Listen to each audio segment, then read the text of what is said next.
राजा जनक और उनकी अद्भुत योग साधना भारत भूमि संतों, ऋषियों और योगियों की भूमि रही है।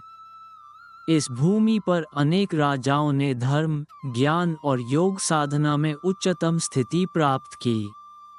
ऐसे ही एक महान राजा थे जनक, जो केवल मिथिला के शासक ही नहीं, बल्कि अद्वितीय योगी और ज्ञानी भी थे।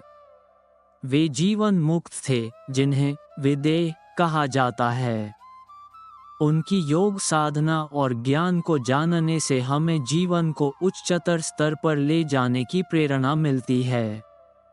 राजा जनक का परिचय। राजा जनक, जिन्हें विदेह जनक भी कहा जाता है, मिथिला के राजा थे। वे एक परम ज्ञानी, न्यायप्रिय और धर्मनिष्ठ शासक थे। वे केवल सांसारिक शासन ही नहीं, बल्कि आत्मज्ञान के सर्वोच्च शिखर पर आरूढ़ थे। उन्होंने गृहस्थ जीवन में रहते हुए भी योग और ध्यान में इतनी प्रगाढ़ता प्राप्त की कि उन्हें जीवन मुक्ति की अवस्था प्राप्त हुई। वे कर्मयोग के अद्भुत उदाहरण थे, जिन्होंने दिखाया कि सांसारिक जीवन और आध्यात्मिक उन्नति एक साथ संभव है। राजा जनक की योग साधना। राजा जनक की योग साधना अद्भुत थी।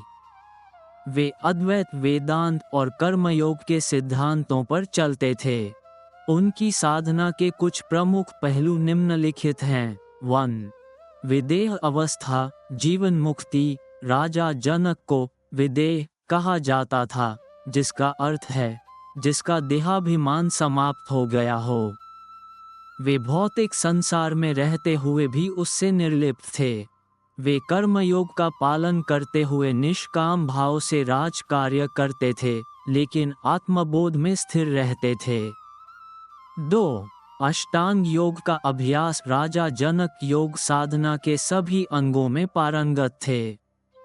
वे यम, नियम, आसन, प्राणायाम, प्रत्याहार, धारणा, ध्यान और समाधि में सिद्ध थे। उनका जीवन एक आदर्श था कि किस प्रकार एक गृहस्थ भी योग के उच्चतम स्तर को प्राप्त कर सकता है। 3.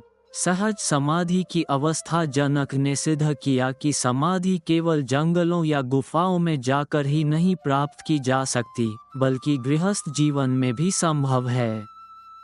उनकी समाधि सहज अवस्था में थी, जहां वे निरंतर आत्म साक्षात्कार में स्थित रहते थे। 4.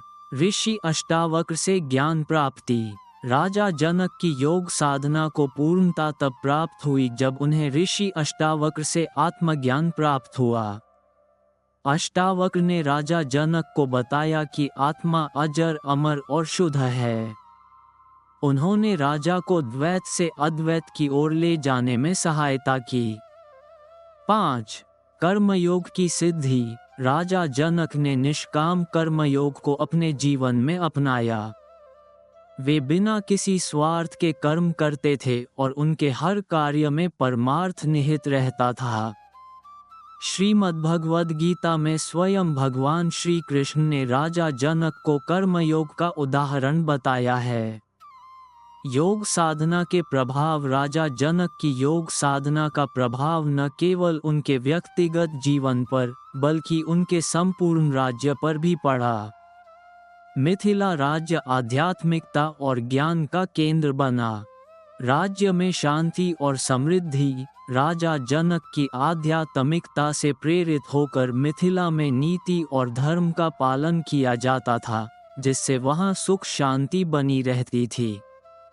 ज्ञान और विद्या का प्रसार। राजा जनक स्वयं एक महान ज्ञानी थे, इस कारण उनके राज्य में ऋषि मुनियों का आगमन होता रहता था।